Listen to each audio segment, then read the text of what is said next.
No matter their shape, they were doors all the same. Still, no one came through. No matter how long he stared, no one ever would. Yet he kept coming back, unable to do what was needed. The magician rose to his feet, flexing out his fingers on a deep breath. He flung his fist into the first mirror before him. No pain, no blood, just fractures across the surface, broken so finely they appeared more like glitter than glass. He'd thrown harder punches before, taken them himself, but his fist trembled from this one, from an opponent who was nothing more than a reflection. He shook out his wrist, the energy humming through his veins. Someone would have heard that, but he no longer cared. Let them come. However weak he was still strong enough for this. The magician curled his fingers into another fist, destroying what he could of the mirrors around him.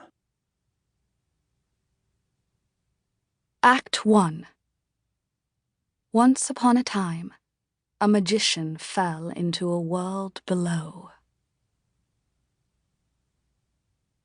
1. The dire woods flashed by Daron's window like a nightmare he knew well. Blurs of black trees and branches jagged as thorns, bumps riddled along their path as though they were driving over scattered bones. Only the dead could feel alive in woods like these. Daron recalled his first trip to Glorian, how he'd tried not to pay much attention to any of it.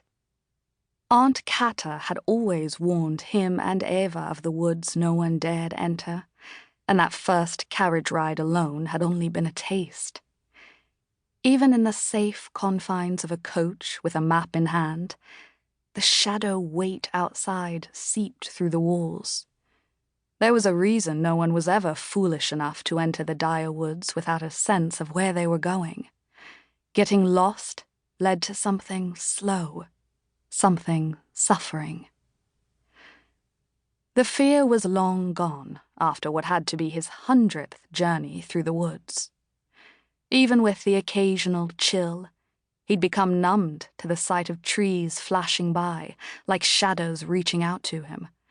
Their touch had dulled the woods no more than a horror story, an incomplete and immensely infuriating one. Hellfire House was nowhere to be found, almost as if it didn't want to be, as if it never existed in the first place. No matter how many times Daron shook the thought away, a slight thrum of panic remained. No, he couldn't entertain the idea. It was all they had, a hope dangling on a hook already crumbling to pieces. Daron stared hard at the words glaring at him across the seat, a bolded headline bracketed between the reader's polished, sharp nails, holding the paper out before her. Spectacular scandal. A doomed duo, Demarco disgraced. No one can say for certain what truly happened in Glorian during the last night of Spectacular. Conflicting stories have cropped up from all over Saltaire, ranging from one outrageous tale to the next. The facts are few, and only questions remain. How does a star disappear into thin air? And what does a showman's fall from grace? Do you really have to read that? Daron turned back toward the window, his throat tight. Right now. The issue lowered, and Lottie's serpentine eyes peeked over the top. What? I'm reading quietly. The headline taunted him. You couldn't have picked a book. This isn't some short, pleasant jaunt through the park, she snapped, shaking out her paper to smooth out the crinkles. As much as it pains me to read the New Crown Post, it's better to know what stories the world is believing.